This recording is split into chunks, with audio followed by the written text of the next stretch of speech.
Yeah. It's nice. It was very nice. Did you see the Great promo, movie. Did you see the promo images for the next week when he's got the two behind him? So the Lone Sideman has them two ones that are RTD era ones. Oh, no. Yeah. No. I'll try and find that image right now. But while I find that image, let's do the intro.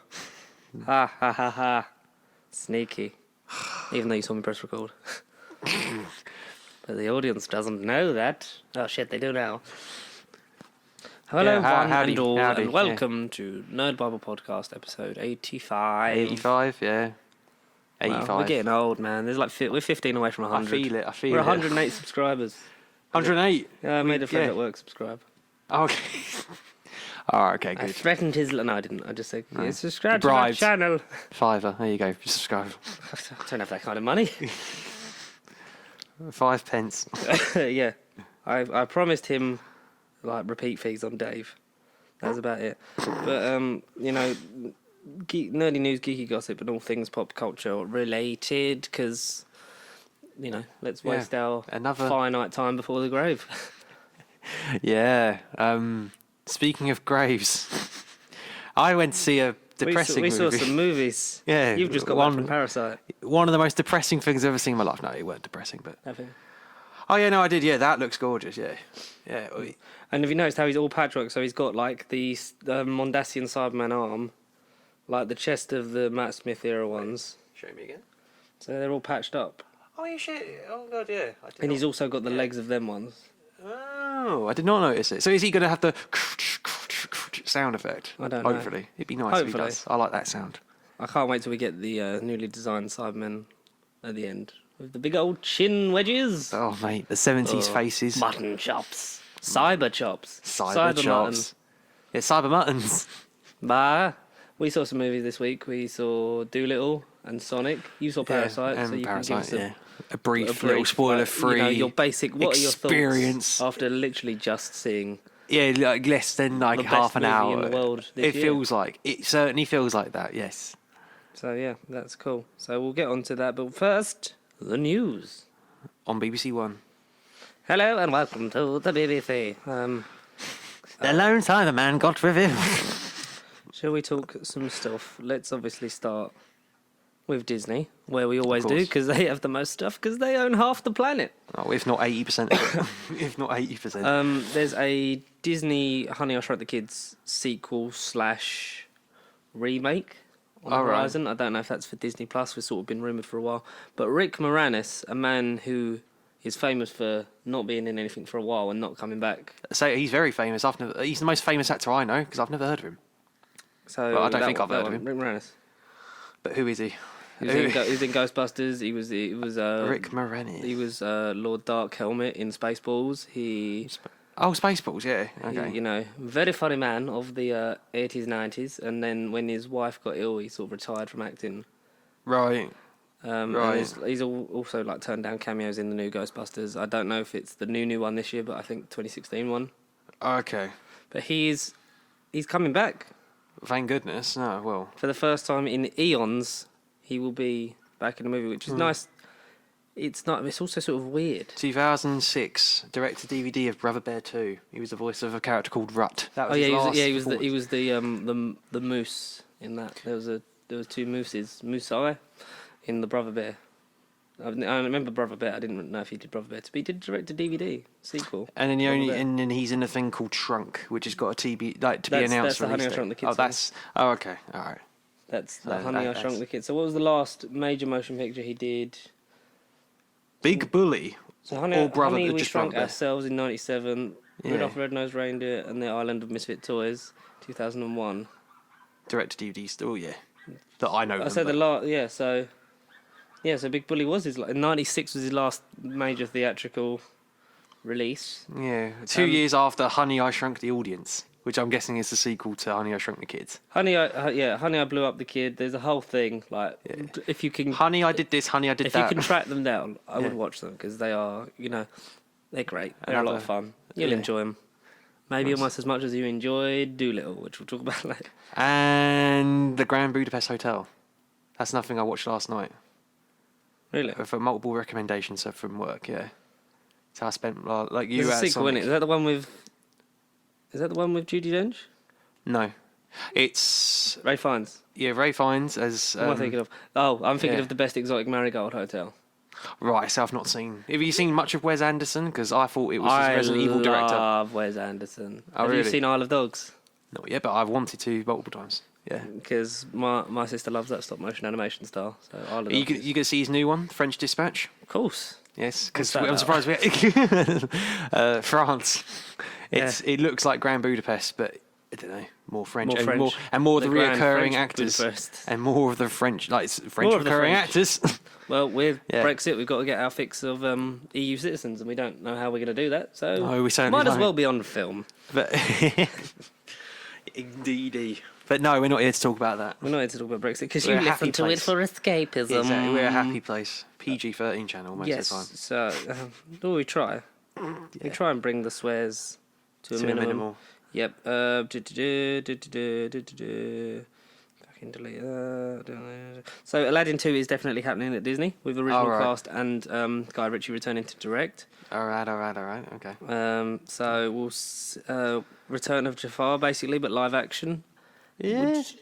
This would be sort of the second / first. So second live action Disney thing to get of this era to get a sequel, but the first sort of the major remakes to get a sequel because Maleficent. I see what you mean. Maleficent Yes, because technically, it technically remakes Sleeping Beauty, but it's in the kind last of 10 minutes. It ventures off into its own thing. Yeah. It is. Yeah. So if you think of in terms of like straight to Adaptation of what came before. Yeah. then it's the first one. Yeah.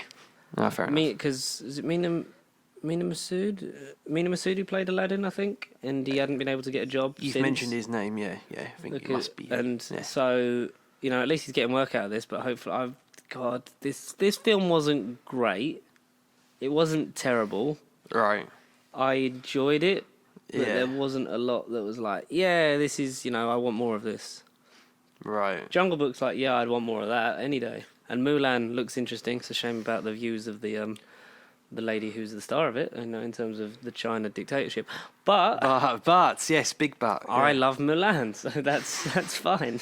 Well, it's only going to be a month and 5 days until Disney Plus, and all of that should be on there, hopefully, and then I can catch up, and We can talk about all of Disney. I can actually join in these conversations. Steamboat Willie session, you know what I'm saying? Yeah. I'm the mascot of an evil corporation. Murder. I killed. Where's my goddamn money, Damien? I did love that video. We're strange people. But a direct sequel. If they did something different with the sequel and didn't just do a shot-for-shot remake. Return of Jafar or the other one. There was a third one. There's a third one. The third one is what Robin Williams was in. He come back for the third one, not the second one. Yeah. But the third one's his dad. Aladdin's dad comes into it for some reason, I think. Am I making it up? Aladdin 1992. I love them Disney direct-to-DVD sequels because they're like some of them there's good stuff in it. Some of them are like, wow, this is terrible. And The King of Thieves. The King of Thieves. There we go. Yeah, King of Thieves. Exactly. Because I watched because it was on Sky Cinema. One that I used to watch because I had it on VHS back in those days when it had the Mickey Mouse sort of embroidered into the VHS case. Yeah, into the case. Split in half as you opened it. Magical. Lady and the Tramp 2, and I was like, this is not nearly as good as I remember it was as a child. No. But still a lot of fun. There's nostalgia in it, as long as they don't ruin stuff. The one that I'd be interested to see that I think the most franchisable Disney film, I think, is Lilo and Stitch. Maybe, yeah. Just because when you look at all the different things they did with the movies, I mean, Lilo and Stitch 2, not great. Stitch the movie is a really good backdoor pilot for the Lilo and Stitch TV series. Leroy and Stitch, pass. I don't remember that one. I haven't seen it in a long time. And Leroy and I do remember Leroy and Stitch a lot, though. But it's great. And live action one's going to scare a whole bunch of kids. We thought Sonic was bad. We're going to have to redesign Stitch maybe 3 times before it comes out. Can you imagine? Stitch is going to. But hopefully Disney actually pays the people this time. And that, as well, yes. Hopefully, companies that don't pay their visual effects people so that they go out of business, they're not companies. Fuck you. They're not companies. I'm looking at you, Lion King. Yep. Forever and ever.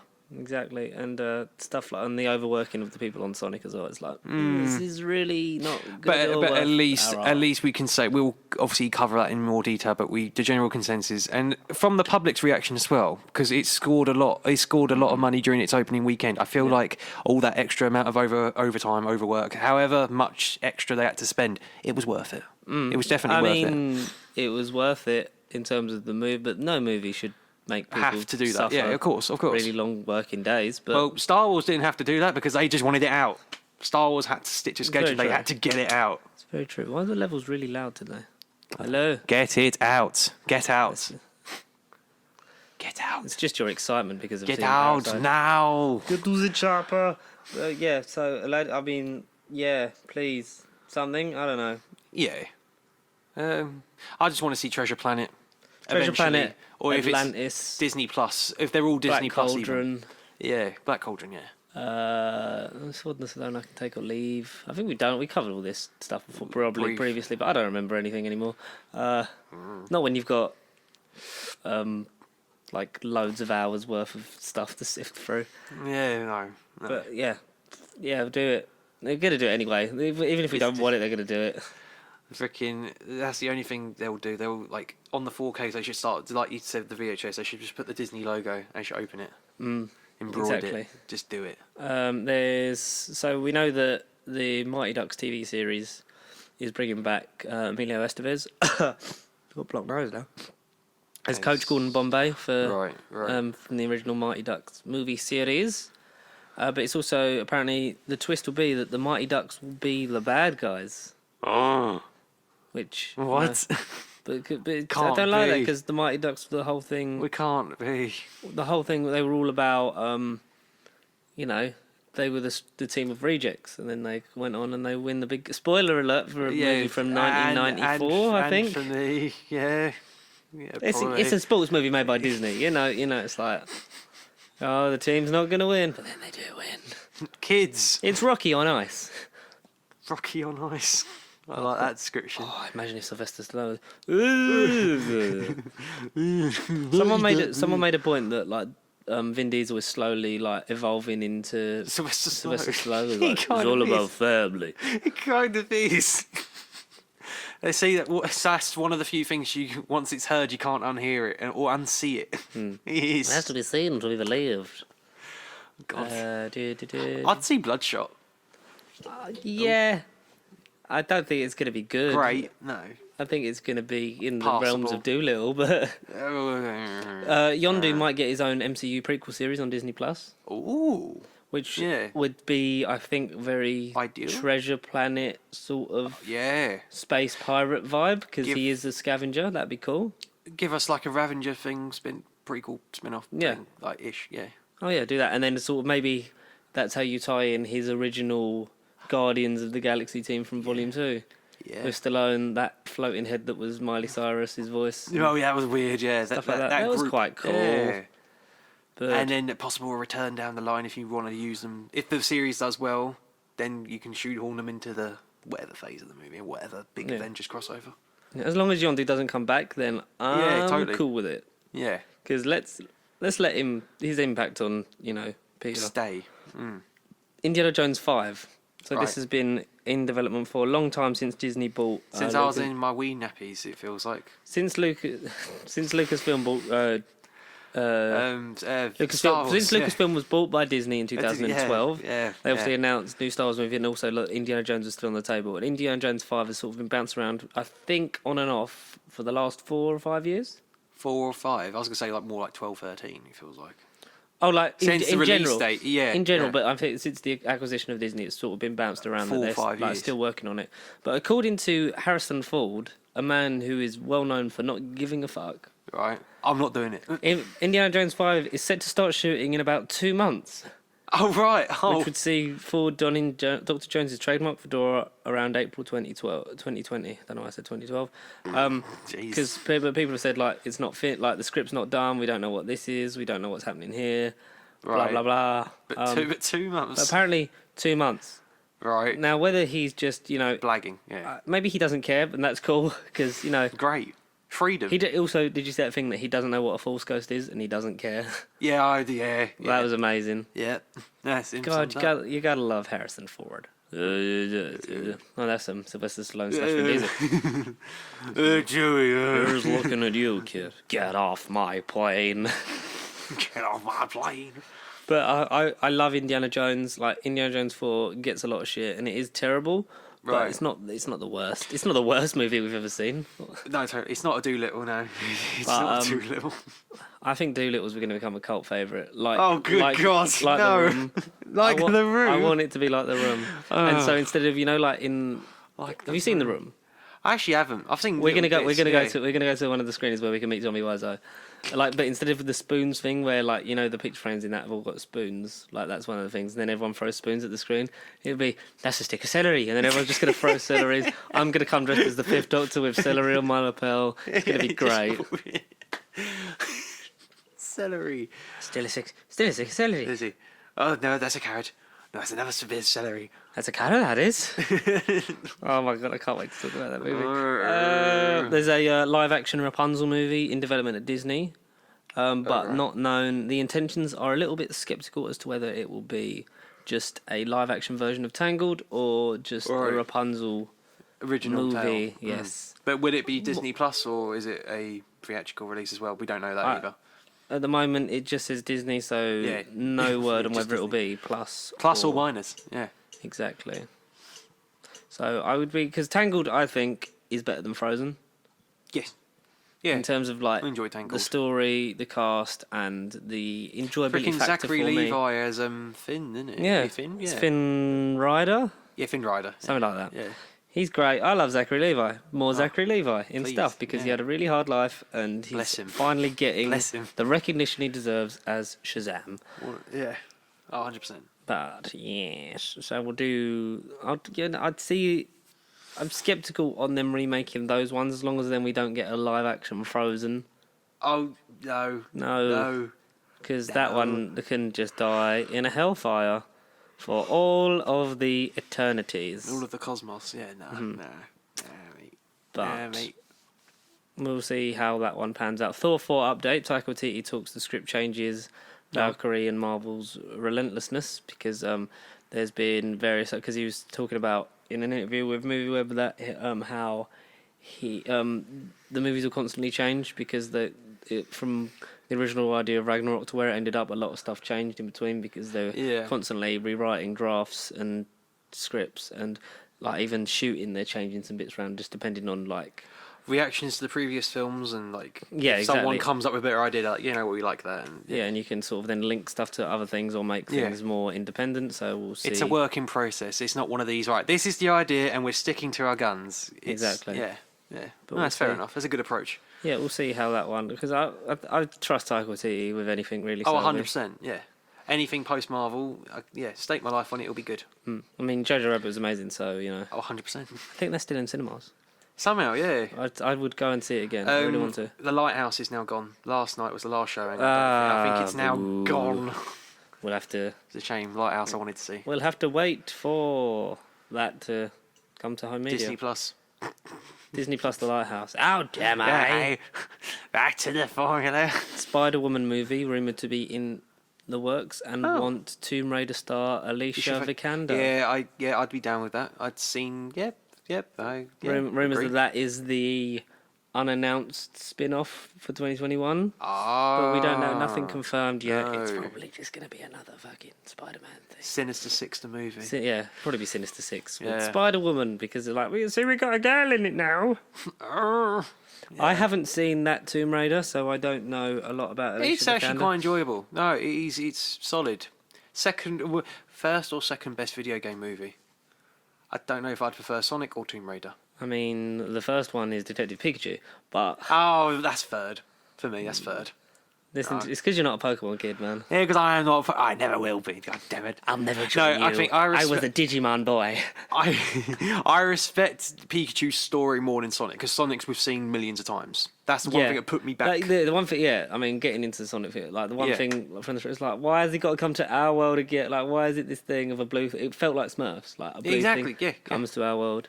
That's probably the part I felt disconnected. I really did like, you know, the bit when it starts and it's the parrot. Like, we're going to get away from Sonic and then actually talk about it later, but. You know the bit when it does the Paramount logo and it's the rings and it starts making a noise. Exactly, I literally got all over goosebumps. I was like, I can feel my childhood returning. I'm so old. That intro is one of the highlights of the whole thing. It was like, oh. Whenever he picked up a coin, I was like, oh yeah. Anyway, yes.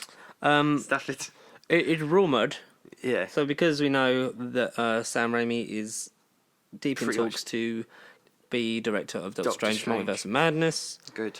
That is apparently not going to change too much from the original script from Scott Derrickson and his, I forget the name of his writing partner, which I apologise for, but because it can't change too much because they've agreed certain plot things because it will have been overseen by Feige. But only good old Taika changes plans on the fly. Apparently, it opens more. I think they evolve, like you said, and they get more audience reactions and stuff. They'll sort of steer things in different directions and sort of because. They'll take into consideration everything else. The ultimate run of comics, like everything's streamlined and simplified, and then connected to make it more easy for the audience. But same site that's said that they're eyeing up Moon Knight and the Taskmaster would be a villain. Is that Garfield is wanted to return in some capacity for a Spider-Man-esque thing, Spider-Verse-esque movie. Spin-off thing, which I'd be down for. I'd be down for if we got all of them in Doctor Strange 2. Or like you saw Maguire and Garfield, because it's because it's Spider-Man, but not as we know him. Because he'd be like, I recognise it, but this is like a completely different world. Then that's how you get be like, whoa, this is, and then you get a nice chapter closing of the Maguire one. You'd maybe give Garfield a more substantial role, and then have him sort of round up his trilogy that he never got to finish. No, give that character a bit of closure. That'd be nice. But I'd like to see. But what's going on with Morbius? What is going on with Morbius? What is going on with Morbius? I don't know. Apparently, Jared Leto was wanted to be in Birds of Prey, but because they just couldn't get around the Morbius filming. Right. So okay, that's good then. I still felt the film was fine without Jared Leto, but I feel like the Joker would have been in it though. That's what I kept saying. I feel like he was going to be in it. You could easily swap him out for Black Mask. Yeah. But that would have been the original draft. Yeah, 100%.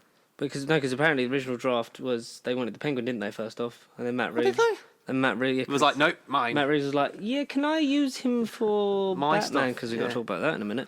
That I want to use Batman. I want to use Penguin for Batman, so that it feels like Big Damn Cast made a good point that it feels like they sort of streamlined the best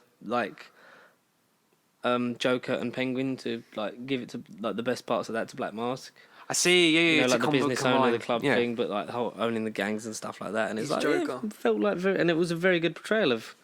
Lovely portrayal. I think he was the highlight. One of the best portrayals of a Batman villain on film, I think. Pretty much, yeah. Up there with Ledger's Joker, obviously behind it, because no one's ever going to touch Ledger. No. Do that stuff. There is an Avengers plot. This is a heavy rumour from Quirkbite that Avengers 5 plot will occur in 2 different timelines. So original timeline and the timeline we're in now, I think, is. So is it meant to be a much smaller scale? So you mean when you say original, you mean like post Infinity War, like when the planet was decimated, like snap, and then I think that ends before it got to 2023. Yeah, so Infinite War, but Infinity War, Infinite Warfare. I was going to say Infinite War. Yeah, Infinite Warfare, great game. Yeah, it's really shit. Great game, Infinite. But that's I don't want an Avengers 5 to be too complicated. I feel like we need one that's a bit more like the first one. You know, this is the threat. Establish things, get the team going. Yeah. And bring it to a new audience and build to an endgame style finale for the next 10 years. 10 years, exactly. When they fight. Make it 20. Galactus. Yeah, it's Galactus. Marvel. Or Colin Baker. Who knows? Could be Colin Baker. I think With evil. Evil. Evil fairies. And we know the fate of alien spies. God, I love Colin Baker. Colin Baker's so good. Great villain. Marvel Shang-Chi confirmed to shoot scenes in San Francisco. Could Okay. the Atlas Foundation be introduced? Atlas. Yeah. Heavy rumours coming from HN Entertainment and Jeremy Conrad on Twitter, who retweets a lot of this Marvel news stuff with soon.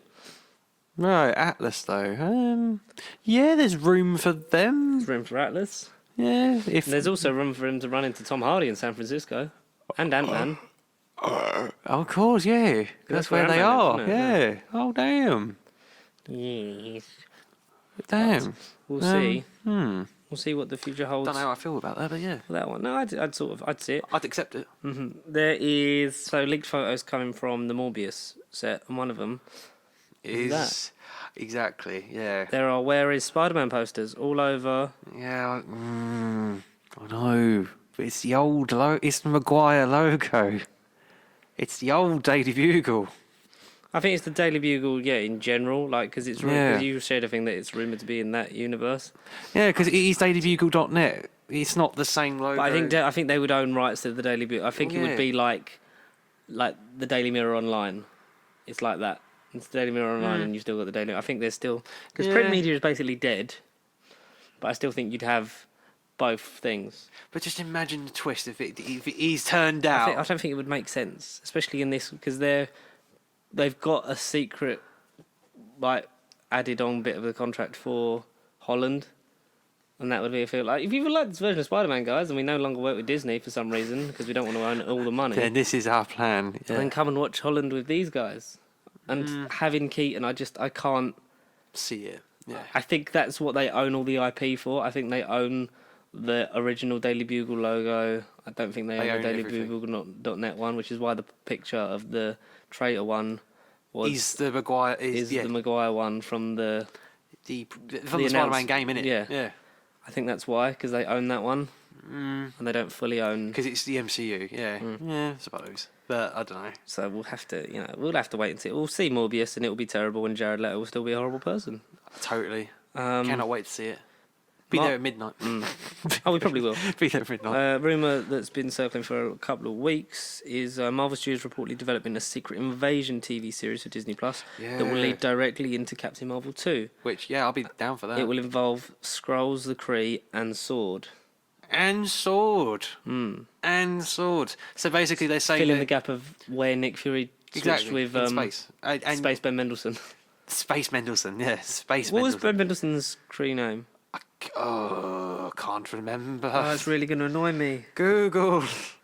Because we gave the glasses to the kid and it kind of went a bit sideways. Because when you're coming back, people keep asking me where the Avengers are, and I don't know how to answer that. Might as well be Who's Mr. seen my Sunday Movies. shoes? Might as well be Mr. Sunday Movies. I love yeah. Ben Mendelsohn, man. Ben Mendelsohn is such a good actor. Yeah, I want to see more of him. And it'd be nice if that sort of filled in that bit so we'd know when he went and know when he was on the spaceship from. Oh, exactly, yeah, because the whole theory of, he was never really there, it's like... The whole theory that Maria Hill was all a creation of the Skrulls because there's never really any reference of her and she is the only one that calls him Nick. Yeah, No, like you say, we need to get that cleared up. We do. We found out what his There name he is. Yeah, sorry, I was trying to search his name. He is... Dramatic. Talos. Talos, yes. Talos, And Talos, yeah, Talos. And his wife had a name, but we're not going to bother Something. Bless him. Reportedly, big plans for Rogue in the MCU. We know because she's been rumoured to be in Captain Marvel 2 and such things, and maybe be the bridge that builds to bring the X-Men across. And, Charles always said we should be building bridges. Good God. We are the future, Charles, not them. I did a really good Ian McKellen impression the other day, and I'm really annoyed by it that I haven't done it. No, but you I'm can't going to try and summon it. But when you Summon least expect Charles. it. Was it just never late to build my back and just notice it early? Arrives precisely when he means to. Frodo. Red Hulk is slated for an upcoming Marvel project. Great. She-Hulk. She-Hulk? But that will be a softcore Reboot. pilot For- for the Thunderbolts TV series. Ooh. With Baron Zemo, Daniel, what's his name, coming back and reprising. Yes. Oh, right. Oh. I would see the shit out of that. Yeah, give him I would something see to do. the shit out of Thunderbolts, Bilbo. Oh, I'll never be possessed by Ian McKellen. Hopefully William Hurt comes back as General Thunderbolt Ross. yeah. Because he's sort of... Do you know the whole reason that he was in Civil War? Because the Russos were like...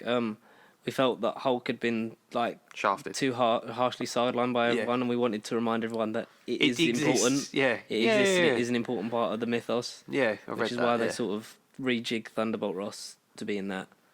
But how good would it be if we got a showdown between Red Hulk and Banner? Ruffalo, yeah. But then maybe with proper Hulk out the picture for now, maybe forever. We don't know like how long it'll take his arm to heal, or if he'll actually ever become full-on Rage Hulk again. Yeah. Then that would be nice to sort of get to Or we replace. could just get someone else as the Hulk. We get Rick Jones, and he could sort of take over Banner's place as the actual Hulk, or A-Bomb, but slightly tweaked for the MCU. You could maybe. do A-Bomb, but I think they're going to push more for... Everything seems to be legacy and handing over, so I think we're going to do a She-Hulk kind of just She-Hulk, be the main Or just thing, She-Hulk. and then it ups the female, you know... Yeah, femme fatale power. What's it? The female representation. It ups that. Yeah. Because if you can have... Well, like people have been saying, like, you're going to have Captain America as Anthony Mackie, you're going to have Thor, Natalie Portman, and maybe a Florence Pugh Black Widow. Like, it really sort of shakes it up, but it's all legacy, and then we'll get a Miles Morales one day. Yeah. We'll get a Miles Morales, Bilbo. And then come phase 7, 8 or 9, and that's when we'll get like next new If heroes. we're still alive in phase 7, 8 and 9, I'll be surprised. We'll get Quicksilver. I mean the come channel, not us. Like, we'll probably be alive. Well, hopefully. You know, please. Be nice. You'll be an old man, you'll see the trailer and you'll be like, George, it's happened. George, we Bilbo. were right. We were right. Hide the kids. They're coming for us, Bilbo. Got to destroy the ring. The one Feige, the one Feige. To rule them all. So this Twitter account, Star Wars Holocron, Nice. I like that. it came up with... So it has a... elaborates on, like... It's like a fact thing. Yeah, right. So it elaborates on something from Star Wars. Now I want you to answer Alright. whether you knew this. Yes. Did you know the Sith Eternal Fleet, seen in Star Wars Rise of Skywalker, was created by Sith cultists on Exegol, who indoctrinated Exegol's population with Sith values, raised and trained their children to become officers, mechanics and soldiers for the Final Order? The movie didn't explain it clearly, but yes. Because Jessica Raylor said no, I didn't, because it wasn't in the movie. Elijah Wood also said no, how could we have known that? They didn't fucking tell us. No. It could have been Even clones. Frodo didn't like it. It was just clones of Frodo. Palpatine. Exegol could have just been a clone. All the people in the crowd that we never got to see, they just could have been clones of Palpatine. Exactly, that's what it looked like. We didn't know whether they were actually there or they weren't. Just figments. Yeah, exactly. It was weird. So that's a really cool bit that wasn't elaborated on in the movie. So I thought I'd just share that with you. It weren't there. Yeah, it wasn't there. And this is, I think, the final Disney-ish I thing. was trying to be sarky, but it really weren't there. We got a first look at Woody Harrelson Yeah, transformed into Cletus Cassidy. It's no longer a wig. Yeah, I know. Or is it a wig? I don't know if he can grow hair anymore. Can Woody Harrelson still grow hair? No clue. No. But it looks better. It looks like... Yeah, but Cletus, I remember Cletus from the animated cartoon. He had wacky ginger hair. Yeah, but they thought of... They thought so he that looked stupid. Yeah, exactly. So he doesn't look like Ronald McDonald. It's literally I been suppose. sort of toned down, and I think it doesn't look that bad. But how can we know? I We'll suppose. never know until we do. They might make him look like Zaz from Batman, because Zaz from Birds of Prey, all right, great actor, great role, great portrayal, but then I thought he looked too normal, whereas Zaz from the Arkham games is literally covered in scars all over his body, like where you see his arms and everywhere. Basically, tone him down from the serial killerness for that. But you still got the creepy vibe that Yeah. he could fuck people up, like, from him. But then maybe they'll give Carnage, because Carnage is meant to be, again, a serial killer, and that's why he's locked up and stuff, and just a nutter. So maybe they'll give him a bit more of a visual, like, see, you want to know how I got these scars? You don't know kind of how I thing. got these. Yeah, maybe. Maybe. We'll have to wait and see with that one, wouldn't we? Shall we do a bit of DC stuff? So before we get into the main reveal of that this week, we got... Because there's more DC. Green Arrow and the Canaries has opened a production office in Vancouver. Yes, this most likely means the show is happening. Green Arrow and the Canaries? Yes. Is that part of the Arrowverse? Or is this... Apparently. Right, so they are And continuing it. Gail Simone quote tweeted it with "Call me." So they are trying to continue... Okay, alright. Okay. Legacy. We don't Yeah. know what's going to happen anymore. I don't I really watch certainly don't. Green Arrow since season 3. Is that going to be good? Is it good? No, like will you will watch it- Green will Arrow it- and the Canaries? Well, I need to see how Series 8 ends first. Because I've heard mixed things about the actual ending. Yeah. I've heard mixed, so I don't know. But I need to watch up the last couple seasons anyway, so I'll get there at some point. I'll let you know how it goes. Cool, man. Yeah, nah. Yeah, that's the thing. I thought they would have just left that stuff in the corner because they ended it, and then now they're continuing it as a new show. It's like, Yeah. whatever, don't get it. So we got the reveal that we've been waiting for a long time. Well, not really. We saw the Batsuit Oh yeah, we did, in a yeah. very Daredevil-like video. Yeah. All the red, almost It was expected- Charlie Cox literally in the almost suit all expected here. Yeah. Dun, dun, Imagine if it was just them two staring at each other. dun, dun, dun. Yeah. With the Batsuit very much like Arkham, It is Arkham, yeah.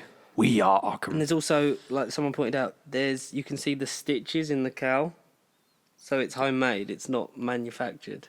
But, yeah, because the only nitpick on the with nose suit and around the eye and here. is all stitch. Oh right. So yeah. The only thing that bothers me though is no chin.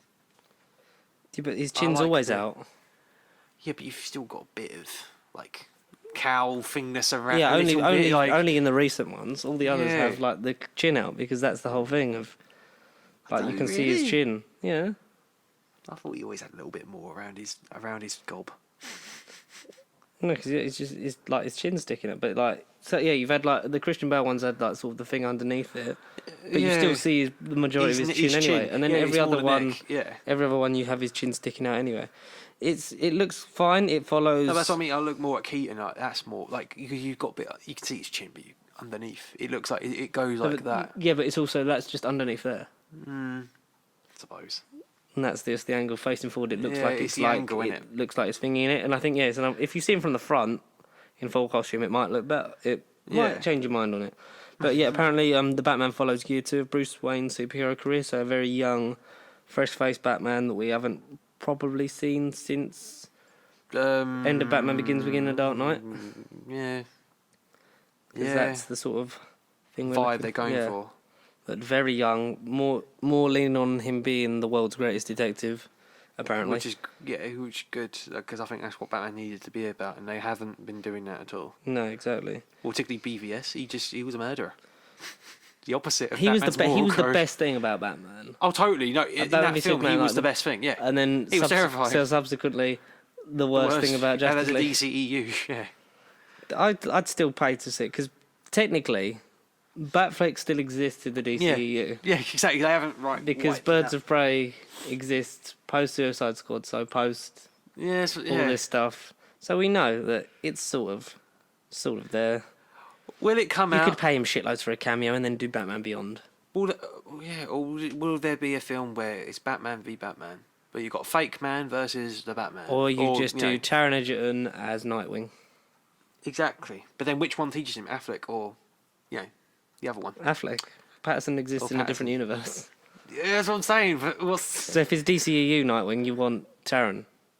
yeah, Because Patterson With ain't Affleck. old enough to be retired Batman yet. no, I know. The bat symbol possibly made out of the gun that killed his guns. parents. Yeah. That's just a like nice the, touch. I like the theory. Yeah, Weird that there's no like pointy ears on the symbol, and we didn't see the ears of the mask cowl. No, So it might just be very thin. Like would you have short ears or long ears? people have done edits, and I think I just prefer longer ears, like long-ish ears. Longer. So Longish ears. you prefer Dark Knight to BVS. Yeah, yeah. I like those stumpy ones. I need to freaking look up the cows now. Fit Affleck though. I like the look of Yeah. that. I'm interested in terms of what Matt Reeves would do with Batman because he's done such a good job on his I previous mean, work. I like that personally. Yeah, that's I like good. that, but as opposed to freaking Affleck. Like, But I think that works. I'm not saying it don't work. Yeah, it's just what I prefer a little bit. But we'll see. Dunno. We'll have to see when the movie comes out. Which is next year, as Next far year. as it don't get delayed. Or it might get brought forward secretly. Fingers bloody crossed, mate. I'd rather them take their time and make it good than rush it and get it out. Because what they did for Wonder Woman 84, they wanted it a summer movie, and instead of rushing it and getting it out that summer, they pushed it back so we can have it this summer. Because we could have had it last year. Yeah. But I look forward to it.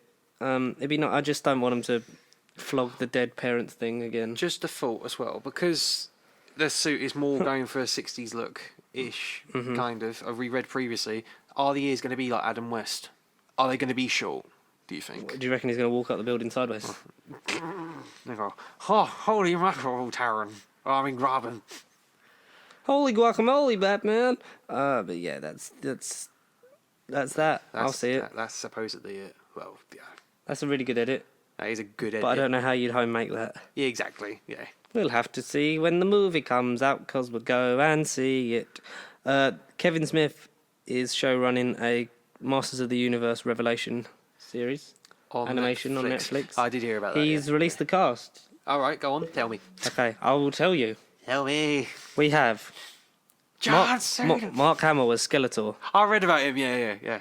Lena Headey as Evil Lynn. Yeah, okay, yeah. Chris Wood as Prince Adam / He-Man. Chris Wood.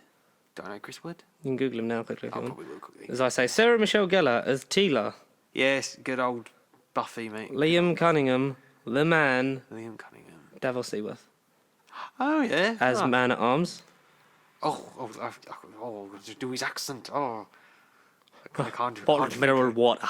Yes. Happy shitting. Stephen Root as Cringer. Stephen. Diedrich Badger as King Randor / Trapjaw. Griffin Newman as Orko. Tiffany Smith as Andra. Henry Rollins as Triclops. Alan Oppenheimer as Mossman. Right. Susan Eisenberg as Sorceress. Alicia Silverstone, Good old- Batgirl, Exactly. Yeah, as Queen Marlena. Justin Long as Roboto. Jason Mewes as Stinkhole. Phil Lamar as Hero. Tony Todd as Scareglow. What is this? Sorry, what is this series called? Masters of the Universe Revelation. Okay, I'll just Google that then. Cree Summer as Priestess. Kevin Michael Richardson as Beastman. Right. Kevin Conroy as Merman. As the Merman. And Harley Quinn Smith, his daughter, as Elena. So sounds like that's going to be a lot of fun, because if there's one thing we know that Kevin Smith can do, it's be a nerdy bastard. Yeah. Sounds like a good cast. I mean, I don't know. I recognise a couple of them. Kevin Conroy's been in something probably, I don't know, maybe this Batman animated series. It's all independent animated series. And I mean, he weren't in a certain crisis recently. Dead. Dead, yeah. Dead, very much dead. But yeah, I'd watch that. It's Kevin Smith, it'll be good, right? Should be. Should be. Have you ever seen The Raid? No. Or The Raid 2? Apparently they're remaking it. It's still happening, but not quite as you'd expect. What is The Raid again? Off the top of my head, what is The Raid 1 and 2, there's like these really good fight scenes in this movie. Indonesian action film? Is that what I'm looking at? Yeah, okay, yeah. They're remaking that apparently. Oh, right. So when did the first one come out? 2011. They're already remaking it. That's a bit. It's a bit quick. A bit suspect, but you know, it's what the people want. I don't know what they're going to do with it. Jurassic World 3 is bringing back Jake Johnson and Omar Sy, characters from the first Jurassic World. Okay, yeah, okay. Or as you know him now, Peter B. Parker from Spider-Verse. Yeah, okay, alright. Yeah, I like them too in Jurassic World. Yeah, I mean, they didn't really get much to do. But No, but I remember them. Yeah, they were good characters. Tom Holland says the Uncharted film is an origin story for the games. If you've played the games, you haven't seen what's going to happen in the film. It's one of the best scripts I've ever read. It really jumps off the page. About a movie that's still not getting made yet. I know. Properly. It keeps switching director. By the time I get through those games, the movie won't even be out. I love those games. They're really like part of the childhood. Joe Dante talks about the prequel Gremlins TV series, Gremlins: Secrets of the Mogwai. It's an animated series. He said, I'm consulting on the upcoming animation Gremlins HBO Max series. So, because he's the original, you might say, for the Gremlins, so he's consulting on what they're going to do for the new show. Thank goodness. A lot of animated original series coming out. All happening. Yeah. Like expanding on like 80s Lore. movies. Yeah. But Animation is this decade's trend. Did you ever watch The Dark Universe? No. Whereas in the Dark Universe movies. Yeah. Because apparently they're coming back, aren't they? Yeah, because The Invisible Man drops very soon. But I think it's on Blumhouse now. And Bride of Frankenstein reboot comes back to life at Universal. Will Angelina Jolie still do it? Because Invisible Man was going to be Johnny Depp, I think. Right. And Frankenstein's monster was going to be Javier Bardem. Right. Because I remember that big photo call with Dracula Untold. Oh, was that part retroactively made, one of them. They retroactively like, yeah, The Mummy. But then they just said the Mummy was the only one. It was like, weird. They don't know what they're doing. They don't know what they're doing. What is this universe? It's all the Monster Mash. all the general monster movies that are public domain that Universal want to do. Can have access to. Before we Year of the Rabbit, the Matt Berry TV series. Year of the Rabbit. Oh yeah. It's got renewed for a second season. Oh yeah, you haven't even seen the first one. Have you not? No, what is it on? It's is on it Netflix? Channel 4. Oh, Channel 4. Okay. Oh, well. So it'll be on all four now, like with Toast of London, which is rumoured Still to on be having a Revival. new series soon. Because last year he said that, and the year before that he said like it's been renewed for a series 4. He just needs to do it. Right. He said it's been so costly. It'll come back, but still waiting on that because I love me some stuff. Some Doctor Who Stephen Moffat stuff. Stephen Moffat would be astonished if Sherlock didn't come back. Huh. In some form, in some capacity. It's just now a point of everyone's very busy because the last time that was on was 2017. And I know there's always a couple of years between seasons, but it's just organising Martin Freeman to get everyone together. Benedict Cumberbatch, everyone's lives. See what they do. I mean, I wouldn't mind it continuing as long as it actually we got back to the thing of he actually solves a case in an episode. Instead of the weird Stephen Moffat thing where he makes everything a secret organisation, like in Dracula, like in Jekyll, like in Sherlock, like he sort of does a bit in Doctor Who. Yeah. Keeps introducing secret things and just gets too carried away. Yeah. Chris Chibnall. Chibnall's, what a lovely bloke he is. Spoke to the Mirror.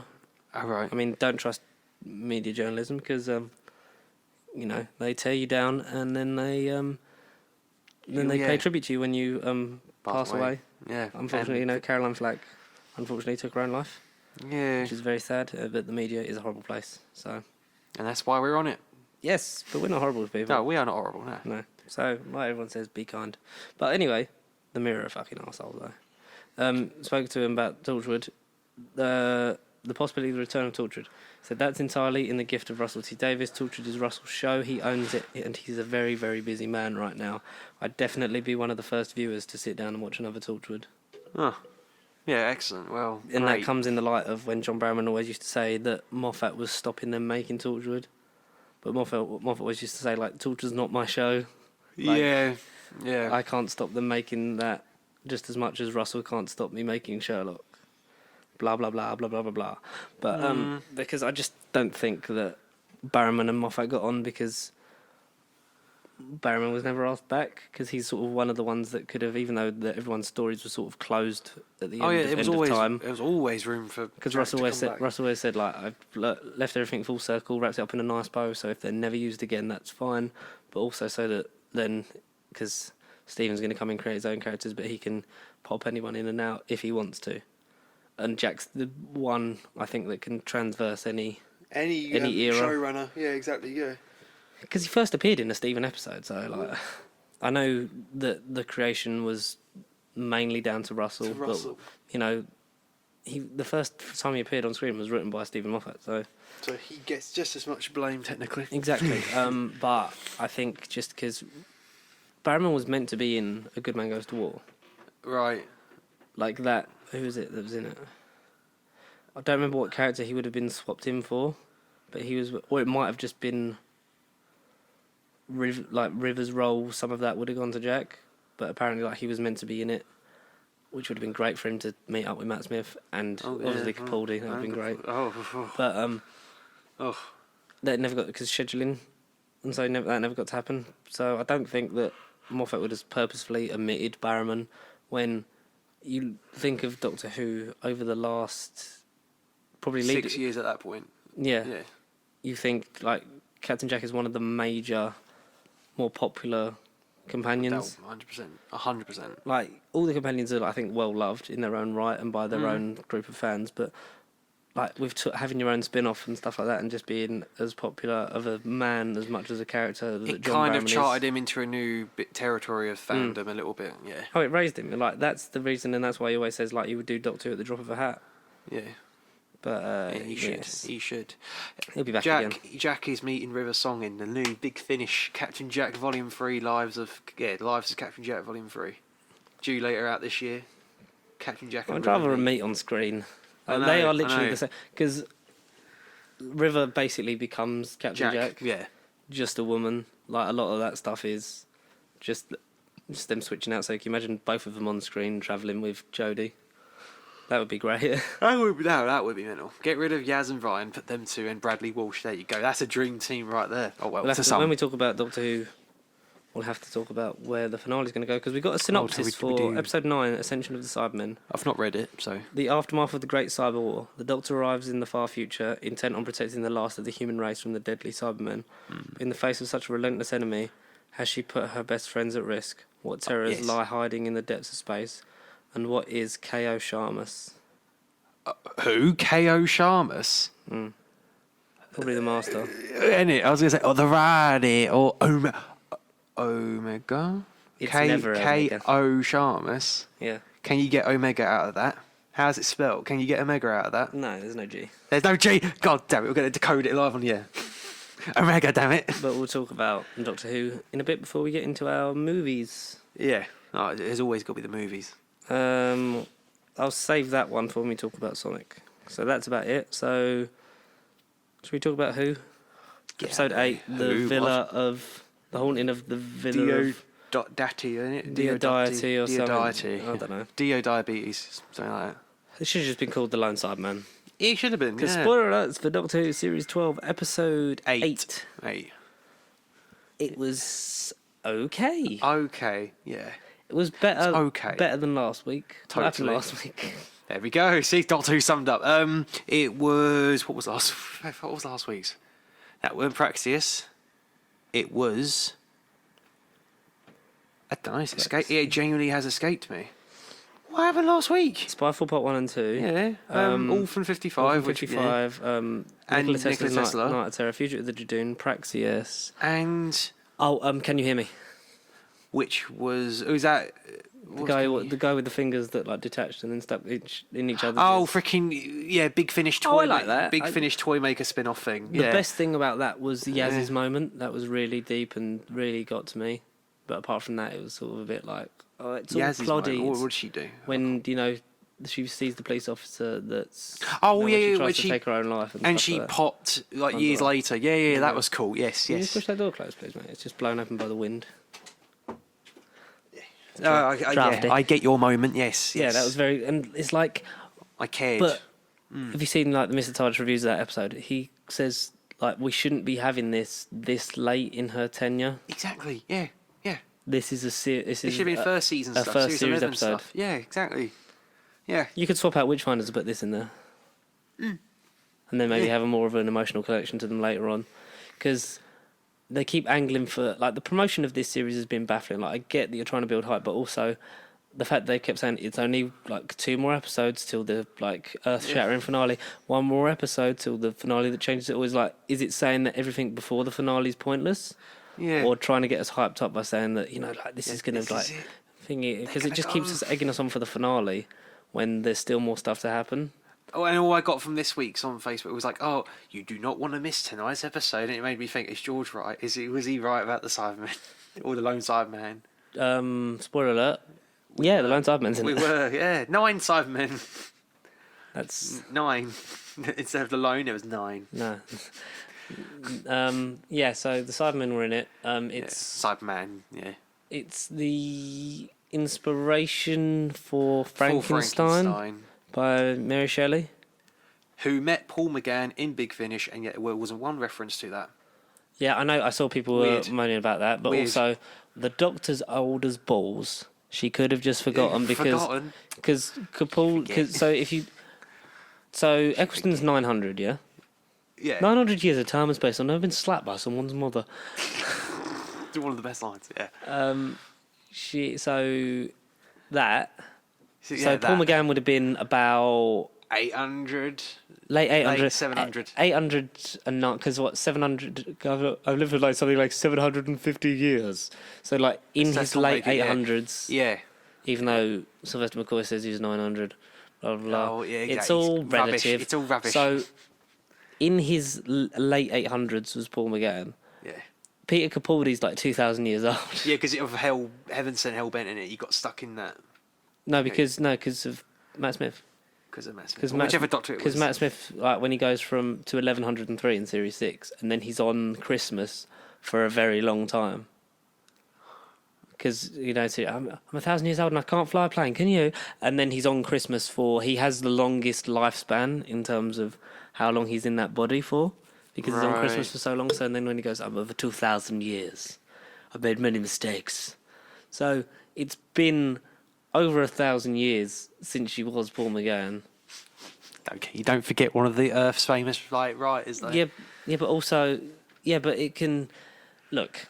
I know Big Finish is sort of canon and sort of not. It was made canon for Paul McGann because that's all Paul McGann had. Is canon. Yeah, Paul McGann is canon. Anything else is debatable. That's all Paul McGann had. Totally. Yeah. Lucy, what was it like? Lucy, Tamsin, Molly. Yeah.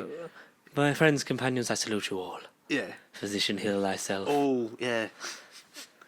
Yeah. So we can gloss over that maybe, and maybe it'll be fixed in continuity-wise later, or we don't know. You know, I'm not gonna. It was just something going into the episode. I thought, wouldn't that be a great bit of acknowledgement? Not exactly a bigger acknowledgement of Big Finish than a 2-minute online episode. Exactly. Like have it in the actual series. Yeah. Or did you been like, oh Mary, I remember you? Even if it's a simple line as that, I'd have been like, all right, thank you. But we got nothing, and I was like, what? Okay, nothing. I felt empty. Yeah, but we'll have to see if maybe that comes into effect later on, which I doubt it will. But we don't. It doesn't really change the whole makeup of the show by not having a. It just affects the fans. It affects me less because I'm not. You're not into it. Yeah. I'm not into it yet. Like, I haven't reached Big Finish. The only thing, without going into it, she travels with the Doctor. They went on 3 Avengers and they already met the Cybermen. They met the Cybermen already. Mary's already seen the Cyberman. Or a version. Age? What age? Exactly. Was it after? Was it? I don't know. I couldn't tell you which one was Mary in this episode. Which one was she? The woman one. Exactly, innit? The woman one. I don't know. There's a lot of side characters. There was a lot of padding. There was a lot of fluff. There was a lot of oh my god, stop! Why is Ryan here? This is my genuine question. Why is he in it? I don't think Ryan. Why is he in it? I don't think Ryan wants to be there. Well, he can bugger off to America. Yeah, he can bugger off. But then I think if we lose Ryan, we lose Graham. Yeah, because Graham wouldn't stay with the Doctor after losing Grace and. No, he's Ryan. Like son figure. Losing his grandson as well as losing his wife is going to be like, nah, you know what? I'm good, Doc. Yeah, I'm good, Doc. I'm good, Doc. You know, I need to find the lavatory, Doc. And it's just like, there must be one in a gaff like this. It's oh god, it was a nice reveal of Shelley when he gets imbued with the power of the Siberium. Yeah, Siberium. Yeah. Which is, I didn't know whether they were just trying to say Siberiad, from the Matt Smith episode, or they just because the Siberiad was the network at the heart of the Cybermen, I think, in Nightmare in Silver. Do you remember that? Oh, really? No, I did not. All right. When they're done with you, the Siberiad gets your brains and memories. Oh, really? Oh. When that I thought you were going to say the Doctor. I thought you were going to say it was a knockoff term for Cybermat or something stupid. No, because I think it's the. But then I think the Siberium is that same thing, but just a gooey liquid. From the look of it, yeah. And then we get Jack's warning of don't give the lone Cyberman what it wants at all costs. There you go. And the Doctor gives the lone Cyberman what it wants. Jack's not here. Yeah. Because, like Ryan says, it's one life for billions of lives. And her whole thing of But like, how different will your life? Like, you won't live the life you have without these words, without these things happening. Blah blah blah. Really though? Yeah, innit? Really? Is Crap. that really? Is my life really going to be as different? Is the whole planet and the whole of the future of human society going to be that different by that one person? Yes, they've had like their work has had an immense impact on the world as we know it, but I'd rather not die as a Cyberman in the future. Totally, yeah, we're all good for that, thanks. You know, not even Daleks. It's the whole frightening. thing of she didn't even debate it. It was like, No, Jack's it was not just here. in the moment, yeah. Jack's not here. It was out of character, it felt. Unless it come the finale, there's a plan for it, and the Doctor felt like, in character-ish until she started talking to Ryan and Yaz Afterwards, about it. yeah. It's like, because my whole problem has been the expository dialogue has just been... stating the obvious. Yeah, exactly. Doctor Who is... most media in general is show, don't tell. Yeah. Like, the audience is intelligent enough to know what's happening if you show them what is happening. You don't have to then explain it as well. But they're telling us...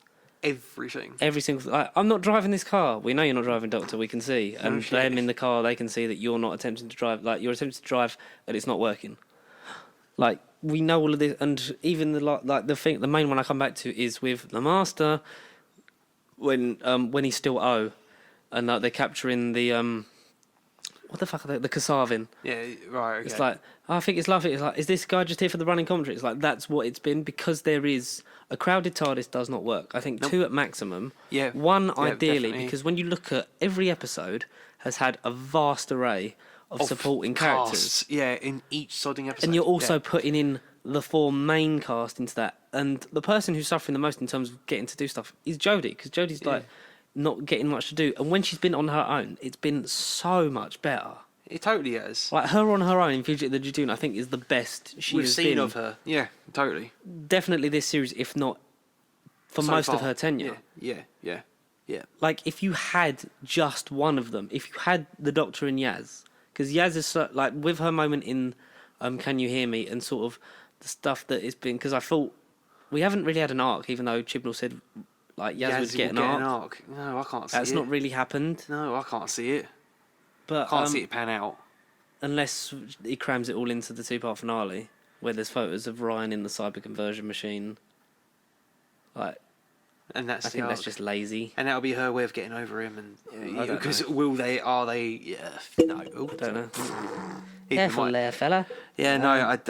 No. That's not an arc. I don't. That's not an arc. I don't know what. I don't think the show knows. Like, Bradley Walsh is the most relatable because he feels like a person. We feel like we know him. Like, the whole thing with the friends, like when they went home in, like, Can You Hear Me? Unlike with Russell, we'd barely seen their family or their home life.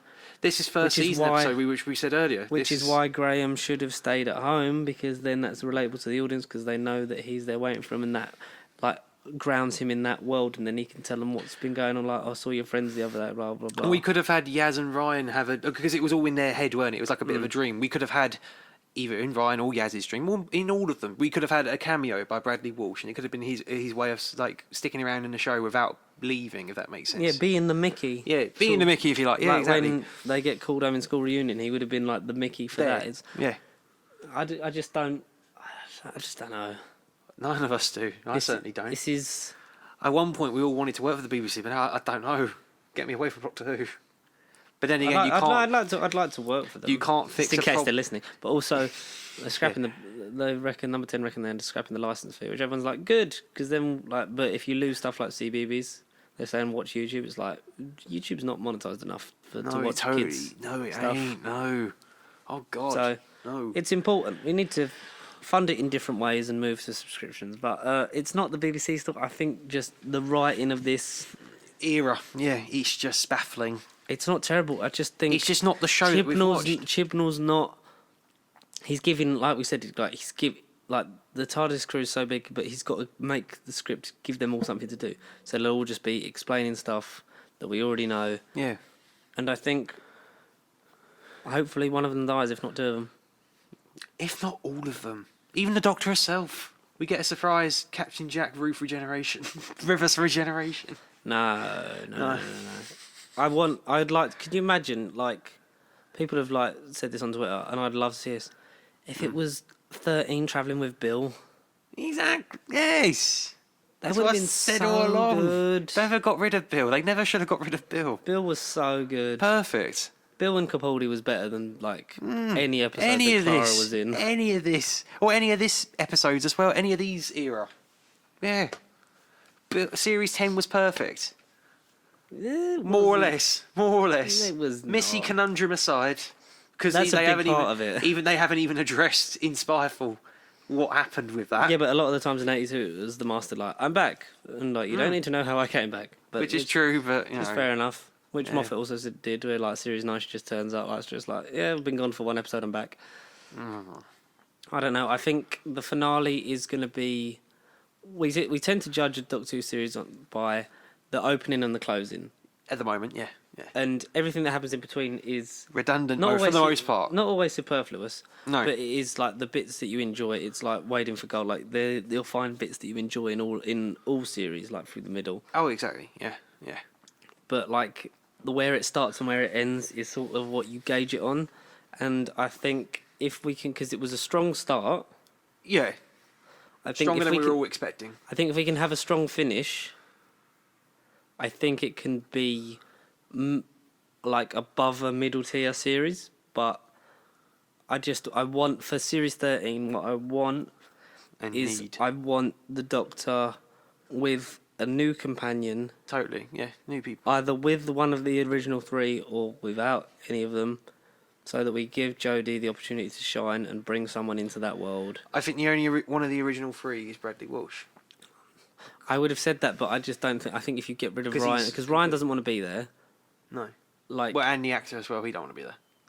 no, I don't think Tosin Cole don't want to be there. I just think he's focusing too much on, because that's not his natural accent, so his performance seems a bit less in everything. And I think if you get rid of him, like, I don't see a way that Graham stays. No, I agree, yeah. Like, I wouldn't see it, but you know. And then Yaz can be eventually used to be like an ace-ish comparison. Maybe, I don't know. I think we just need it. Because I've read previously, like, the Doctor's Apprentice, but it's like, no. There's only one ace. No, because there's only one ace. And then they tried to do that with Clara, and then Clara's like, I'm the Doctor in the end. It's like, yeah, no. I'm travelling in a TARDIS shaped like a diner from Series 6. What if Ruth is Clara? Chuck that theory out there. What if Ruth is Clara?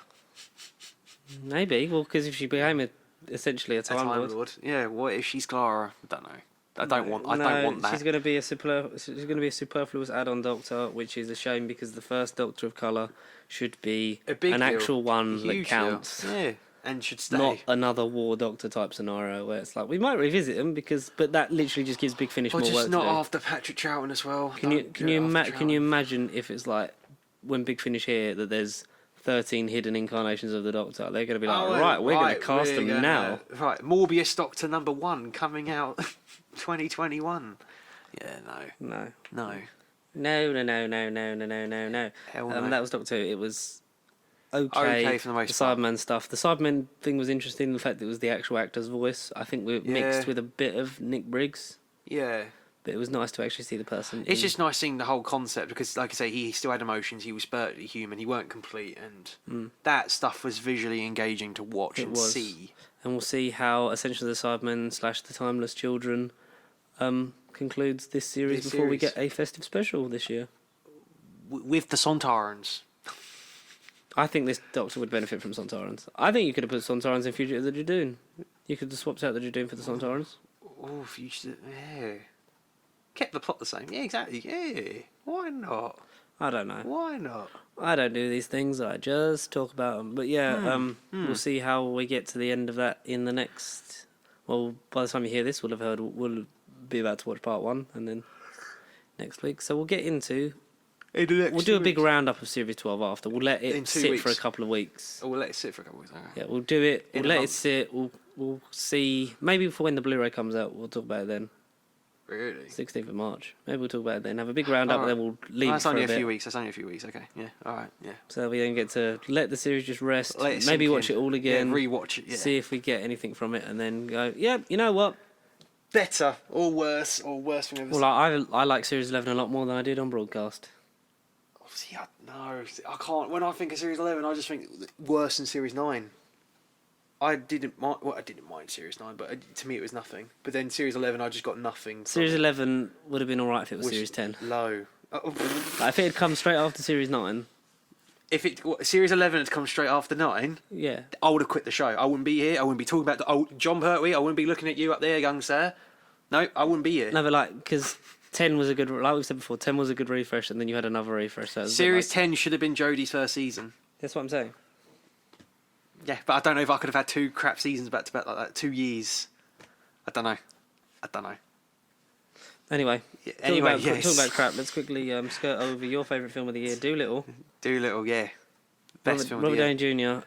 First plays non-MCU role. Dr. Dolittle. Yeah. His first role, very different to Chris Evans' first role after MCU, which was Knives Out, and then we have Dolittle, in which he plays Dr. John Dolittle. The yin and yang of Hollywood. Very much so. Yin and yang. Very much a kids' movie, adventure.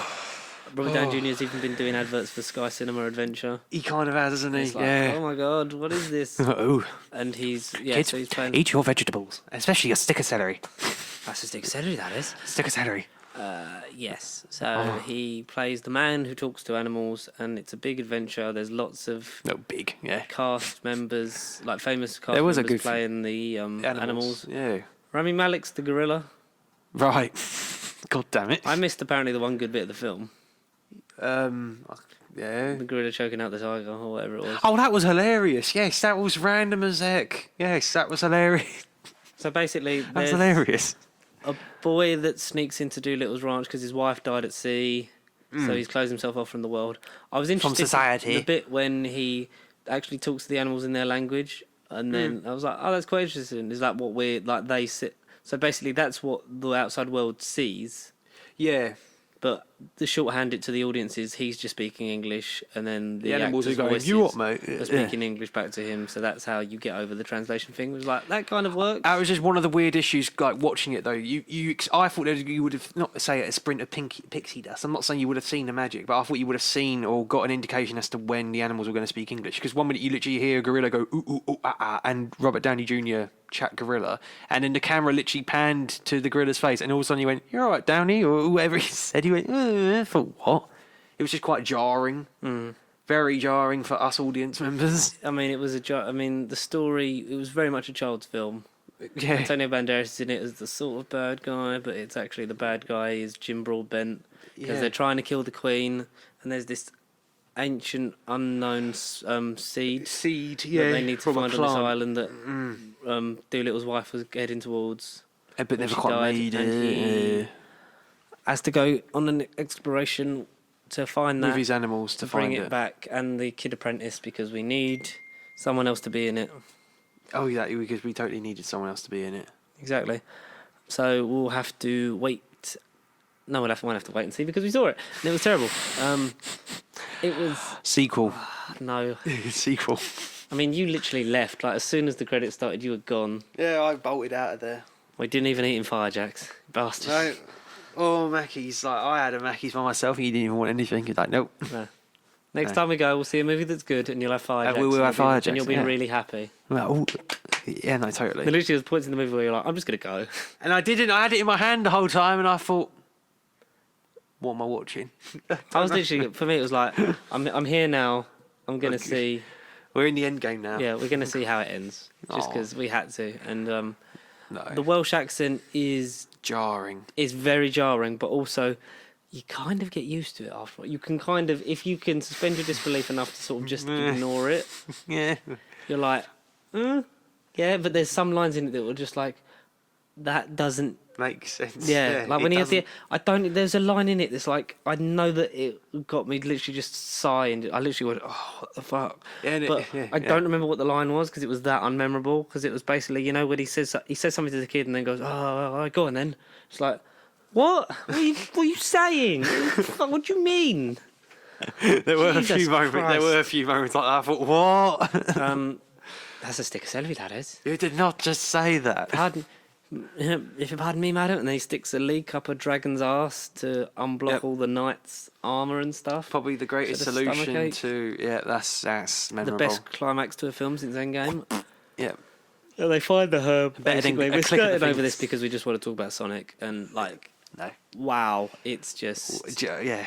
it's shocking. I'd heard it was bad from the production stories of them not marking out where the animals were going to be and not like doing eye lines and stuff. They just would animate over it and put it in. So they literally didn't organise anything. But I didn't think it would be A total car crash. this bad. Oh no, neither did I. No. It was unengaging. It was but it wasn't a point where it was like, this is so bad that it's good. Like, there was points where I laughed in it. No. But it was like, It was more out of cringe. it was literally just like, yeah, this is such a standard. We need an action adventure film to sell to kids. But who else than That will Robert see Downey Jr.? Yeah, exactly. Yeah.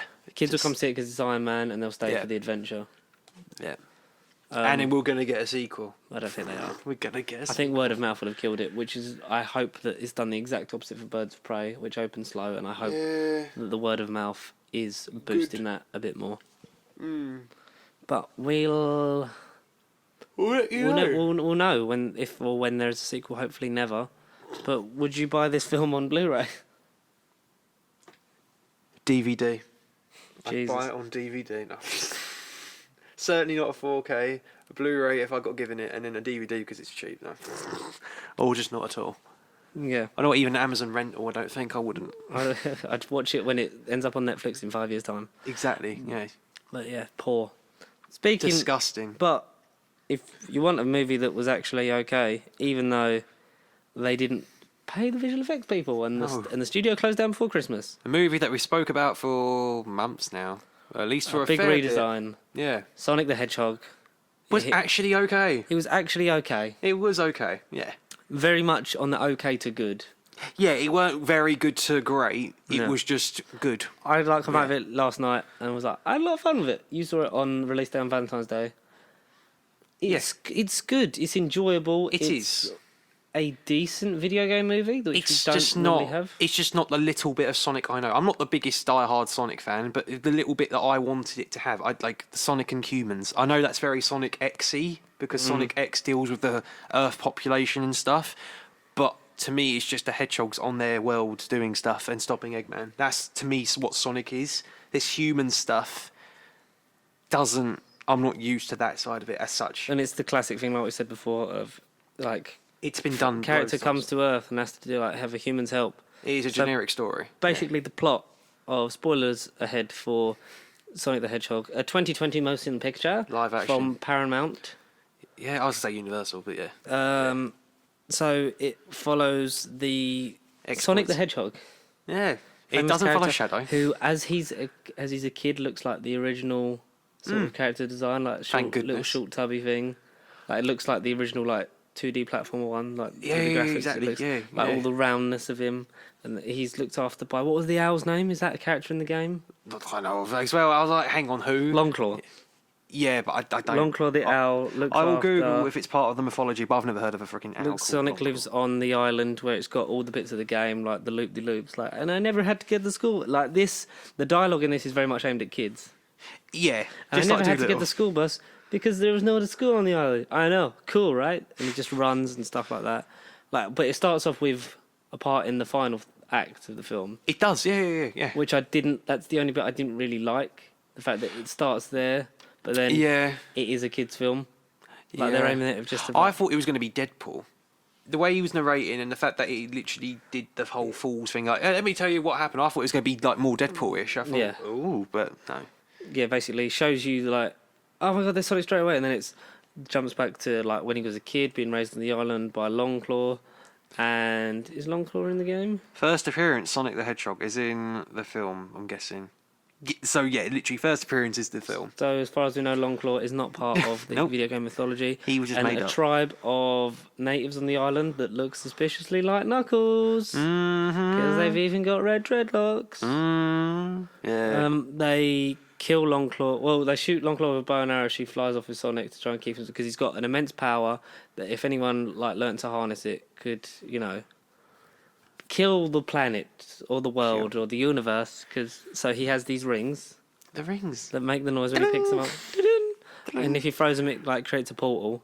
See, that stuff, that was like, hang on. That ain't I Sonic, like that but I as a like it. shorthand. I did like it, Yeah, yeah. so basically she says, like, if ever you get discovered, throw a ring and go to the next world. Yeah. Very video gamey. Yeah, he's very gamey, yeah. And it works. Longclaw gets killed. and he just keeps running, and he ends up on. I think I also didn't like that Earth was the second to last one. Yeah. Like, what's It's that like, about? wait, I feel like we've missed years of adventures of him getting discovered. Exactly. Like, if the next one had been Earth, it'd been nice to see him like being raised in an environment and become Of hell, yeah. because he would become more accustomed to our pop culture things because he would have been raised from a child, like he would have grown up from a child to what he essentially is a teenager. Yeah. Teenager pretty much is, towards young adult in the movie. When it hits present day, it's that it would have been like because then he would have been that's why he would have been making all them references, not just because it's a kids movie and kids like flossing, but also because it would have been like he'd grown up in it, so he would have that's what he would have known.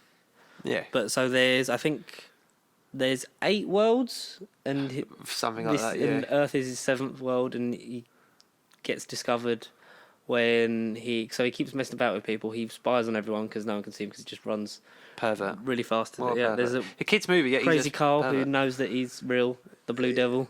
Yeah, the Blue Devil. James Marsden's character, Tom Wachowski, Wachowski. with his wife whose name escapes me. Something. Maria.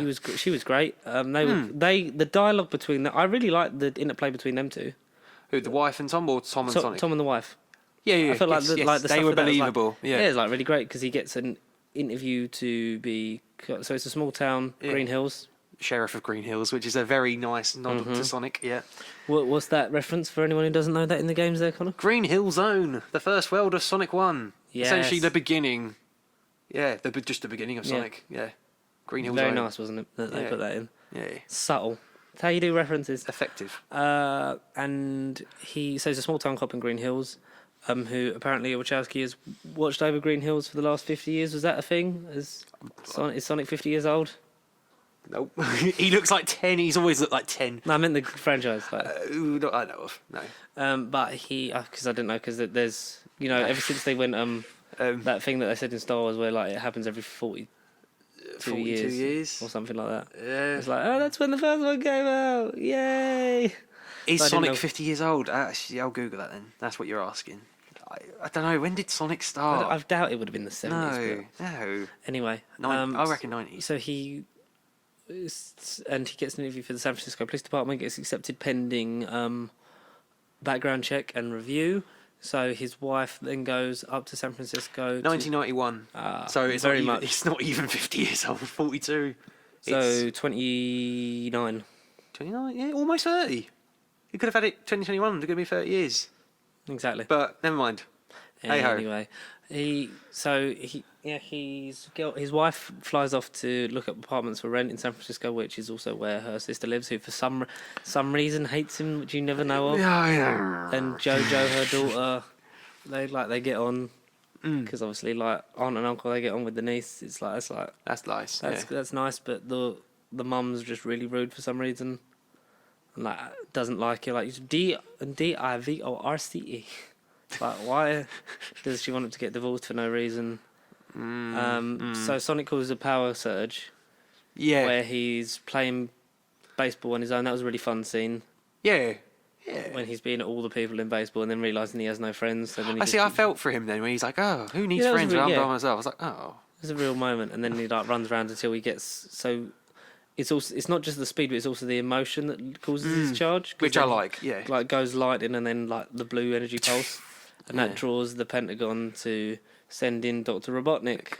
Who is played by a small independent actor that you may or may not have heard, the Grinch. Jim Carrey. The Grinch. In returning to the stuff that made him good in the 90s. Yes, and forever will be good. Yeah. But I think like it's not his best role. Definitely not. Like it felt more of that era, but there's some of the script in it that's just like it's holding him back just a bit. And there's some improv bits in there that he's learned from later on that are a bit like it's just not like as particularly good. our favourite scene. That's got to be him. Like, well, no, he said in an interview because I've searched Jim Carrey up in interviews and YouTube stuff. He said one of the best lines was improvised, and the coffee scene was from one of his assistants, and he liked the line so much that he sort of put it in for her. Really? So she gave him the idea, and he went, "You know what? I like that line." Yeah, we'll talk about that. That was But really good. Yeah, so they yeah. start investigating him, and he likes machines because they do what they're told. And his assistant, Dr. Stone, who very much just the bitch of The bitch. Dr. Robotnik. So they're on the hunt for him. They go to Tom's house after Tom discovers him and tranks him because as Sonic's about to get discovered, he has to go to the last world, which is a mushroom planet. Which, again, more towards the end we'll talk about, but that feels like another reference to something else. And it could be a potential idea, but, again, I'll explain later. We'll have to get into that in a minute. We will. So he throws the coin, but he gets tranked, and then so the coin goes on the floor, and he drops his coins on top of I don't remember what the building's name is in San Francisco. I want to say Baxter Building, but it ain't. Something like that. Yeah. And he... Essentially, it's the Baxter Building. That's what sets up the road trip aspect of the movie, and then... Robotnik discovers him, they punch him in the face and then start driving off, start the road trip. They obviously become friends, blah blah blah. Yeah. And the normal sort of amenities of a buddy cop like road trip movie ensue. Yeah.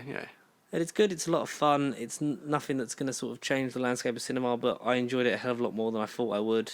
Just in the long run, after talking about this for so many weeks, or even starting off the podcast, like way back in the beginning, like surely that's when the movie got announced. Sometime around was when we started, and then we've been like, yeah, this is going to be terrible, because we looked at Sonic quite early on and we were like, good God, what is this? Part of me wishes he still looked like that. I keep thinking, what if as well? I don't think we would have... If there was an edition... Where it was just that version of Sonic, I would watch that. Or him in the baseball going, I ain't got no friends. Be like, yeah, I wonder why you look like that. Because you know the bit with the bit that was synonymous in the trailers when he's going like that, when all the missiles are going towards him. Yeah. And the bit when he looked like OG version of Sonic. Yeah. When he looked horrible, it was like that. When that scene came out, I was like, yeah, that's. I would have loved to have seen that terrible version of Sonic. An image, yeah. No. But he looked more like a hedgehog in the OG version than this, because like when they say like, "Oh, he's a hedgehog," I thought that was obvious. It's like, it's not, because Sonic famously doesn't really look like a hedgehog. I don't even know what he looks like. He does look like something, just not a hedgehog. So that sets up the whole thing. Gets his quest to get the rings back and get to San Francisco. Tom then becomes wanted by the FBI and CIA because they like framing him as an act of terrorism. But again, that's one of my only sort of nitpicks. It doesn't really get mentioned by the end and stuff.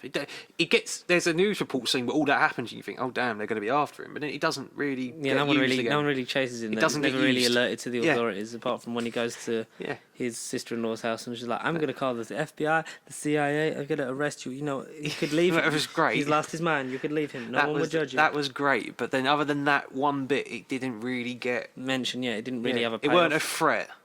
Exactly. It was just just in the background, sort of. It was running just on there. Yeah. And there's a bit where Sonic learns that he's planning to move away, and he's like, I have to run away because I've got no choice. But you've got the perfect life, and you're choosing to leave. Blah blah blah. And that sort of makes them become friends. A quill that was fell off Sonic that he'd found earlier gets stolen by Robotnik and used to, after a really great scene where he studies the chemical makeup of it and the energy source. Yeah. Where Jim Carrey's got headphones on dancing, where he just then starts a skiing simulation. What about the thing with the no head thing weirded me out first? Because I sort of just saw him without no head before. Because then there's the T-Rex one, where wherever it's doing the readings. So he has what's it called? So like a simulation of a virtual projection. reality. VR simulation of then the T-Rex chasing him running and then pretends to get his head bitten off. And then when he turns around, he's doing the dance and his assistant's got two cups of coffee, he's dancing behind him. He turns around, what do you want? I want to know if you wanted this latte with almond. Do I look like an imbecile? Of course I want a coffee. I love the way you make it. I love the way you make it. My favourite thing that got me literally I couldn't breathe with laughter. So they start a bar fight on their trip. Yeah. And I liked the almost homage / piss take of Quicksilver from X-Men. Yep. There was when we find what it looks like when Sonic runs, where everyone's just slow. Just especially the bit where the missiles at the end, I was like, that's very Days of Future Past in the kitchen. Yep. Literally, if it was a different song choice, it would have been like, that's a knock on that, yeah. So where he literally takes everyone out. And the bar thing's like that as well, in terms of taking everyone out in that fight in one sweep. Yes. And moving them to the bar. Yeah, tripping them up. One of the guys goes through the window gets replaced, and Robotnik and that question him the next day. And then he throws him, because he's like, and then I'm not going to tell you. So then Robotnik throws him through the window, And as they're leaving the bar, he goes, "That's what I call a good cop, bad cop." And then he just turns around and throat punches like a stone. And he just goes, "Ah!" Left yourself open there, Chief. Like, I literally couldn't breathe. I was laughing for a good 5-10 minutes after that. That was amazing. Yeah, that scene was quite comedic. I remember that. Yeah. How did you feel about when he calls him Dr. Eggman at the end?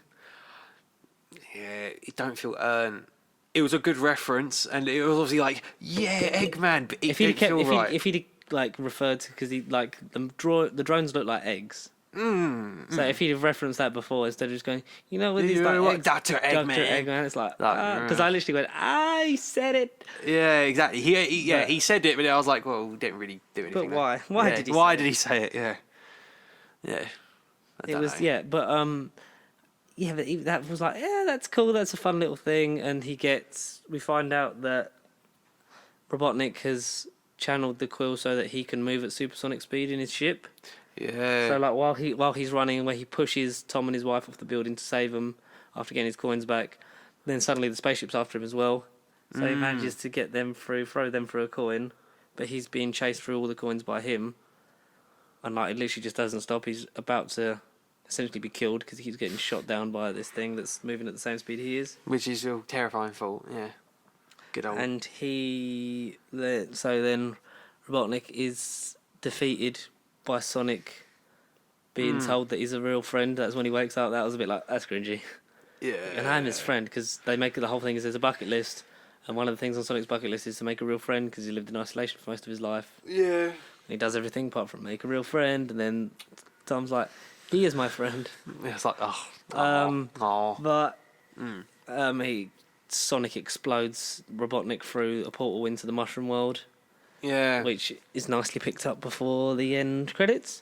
Yeah. And then seemingly saves the day and then goes to live with Tom and his wife, whose name escapes me. It's really annoying. Maria. Yeah, we'll call it Maria. We'll call her Maria. And they lives in their attic because they get all the stuff from his cave and put it there. And that's a really sweet moment. Really enjoyable movie. It's really fine. Fun. It's just fine, yeah. Robotnik we see is on the mushroom planet. He's shaved his head.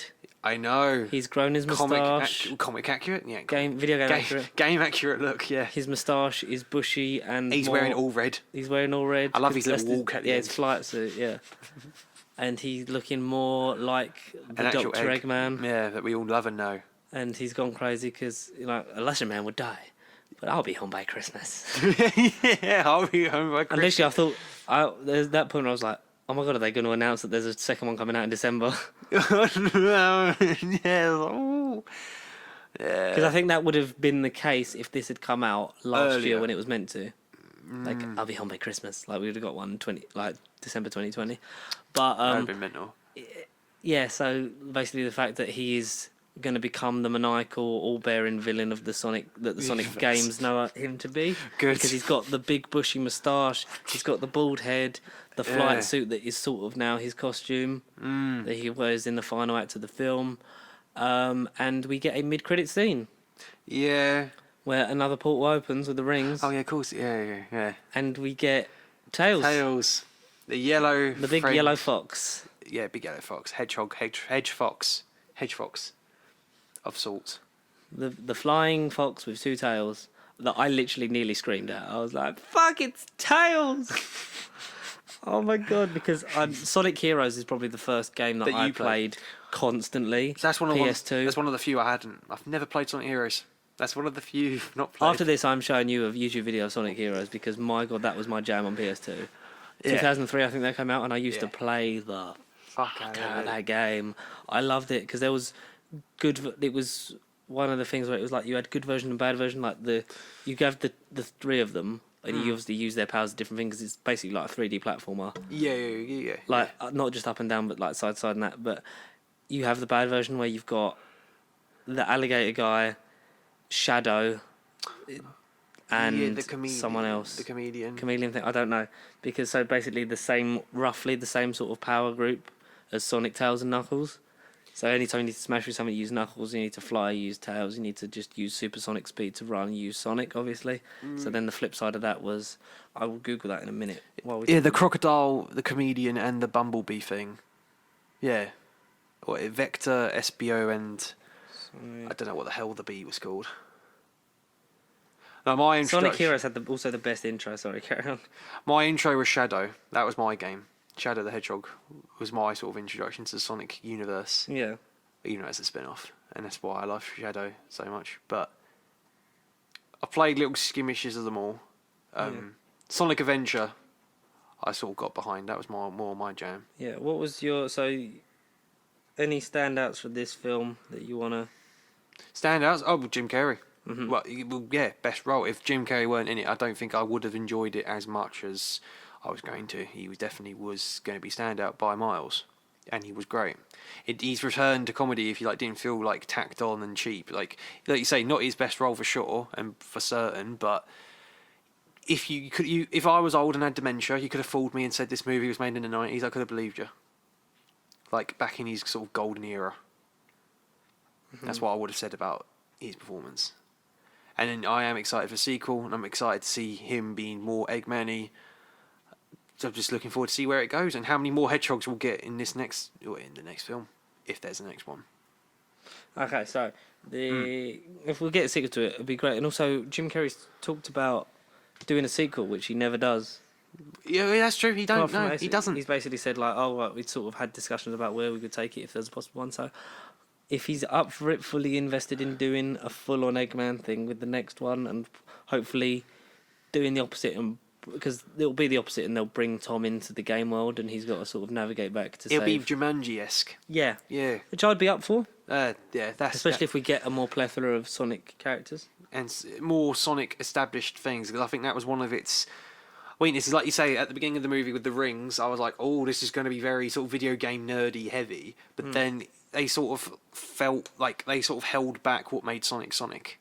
Like there weren't enough callbacks to be like, oh, so that's from the game, or oh, that spin kick is from the games. It's a really obvious kids film, and it's aimed at kids that have probably never seen Sonic, or played a Sonic game. Oh, and it's been the last. I can't really remember the last Sonic game, the big Sonic game that came out, maybe Sonic Generations, and that was for its 20th anniversary, nearly 10 years ago. Yeah. Other than that, I can't really think of a Sonic game. The Sonic series is still going on, but I can't think of a big game. So the teams in Sonic Heroes was. So there was, I think, 4 teams, each representing a different difficulty. Oh, right. Oh. So there's Sonic, Tails, and Knuckles is the basic one. Shadow, Rogue the Bat, and E123 Omega. Oh, okay. Yeah, I forgot about Omega. Yeah. And then Amy Rose, Cream the Rabbit, and Big the Cat. Right. Then SPO the Chameleon, Charmy Bee, and Vector the Crocodile. So the ones I'm thinking of, yeah. Each team has its own campaign, difficulty, and story. Each team also represents a different difficulty. Amy's team being more designed for beginners, while Shadow's team is aimed more at experienced players. Huh. Did you complete all the campaigns? I remember playing as every single team. Yeah. So, might have to get that out and stream that. Might have to play it out. Can you imagine? I'd give it a go. I'd give all the Sonic games a go. Sonic Heroes, man. What a game. But Sonic movie, what a movie. I enjoyed it a lot. I had a lot of fun with it. I look forward to, if there is a sequel to it, I would definitely I feel like this will be... buy this on Blu-ray, 4K. This will be a Captain Marvel 2 situation where I feel like the sequel might blow this one out of the water completely. It's a first movie, though, for a proper franchise that is good. Potential universe, Mushroom Kingdom, is that not an obvious knock on Mario? And that's what I thought, because they kept talking about mushrooms, and do you know what I was thinking? I was thinking, if they'd have done it, because this year's an Olympic year, and it's notorious that Mario and Sonic are always at the Olympic Games. I mean, every freaking season, yeah. So I would have been like, if they could retroactively make a good live, because... gaming universe of it. Even though it's Nintendo, but it's exactly. The crossover possibilities are endless. For especially when you look at all the characters they had in the Sega logo at the beginning, it's like they could technically make an SCU, but you could do it. You could do it. We'll have to wait and see on do that. It, but Sega, please do it. I really enjoyed Sonic. Metroid. Ooh. All these ideas. We'll have to wait and see. Yeah. I've said that so many times, but I cannot wait. It was good. This is hopefully the beginning of something special in the future. If this gets a future. But we won't know yet until we see the final figures. Apparently it's doing okay. So. It is. I just thought it was going to. movie out in half I term. thought this was so going to flop. I expected this to flop. It's out in half term, mate. They're going to take all they can. They'll take it. They'll take it. I think it may do well and possibly watch this space with a sequel, but that's it. All we've really got to say on that. And Yeah. I'll definitely go see it again or pick it up when it comes out. I'll go and see Parasite so that we can talk about that. Oh, absolutely. Yeah. Next you week. need to. I might see if I can catch that again. I really want to see it again. I feel tempted to literally leave you and go and see it again. What, Parasite? Yeah, I feel tempted. Briefly, does it live up to being the best picture? It simply is the movie that deserves the Oscars. It's a good foreign movie. It made an impression on me, and yeah, no, seriously, yes. It's not a fault. It's not really a fault with it. Go and see Parasite if you haven't had the opportunity to already, because it's now getting an actual theatrical run at Cineworld. While you can, I don't know how long there's for. There's limited ones at like Odeon and stuff like that. Oh, really? As far as I know. But if there's nothing else to add, then that's it for this episode of No Bubble Podcast. Thank you very much for listening. Don't forget to comment, subscribe, and share. Follow us on all social media at Pasty Sheep. Email us your questions, nobubblecontact@gmail.com. Yes. Anything else you want to say before we go, Connor? You know what to do. You have to stay pasty. You have to throw the ring. You have to throw the ring. You have to throw the rings, Bilbao. It's a returning impression. We'll see you in the next one.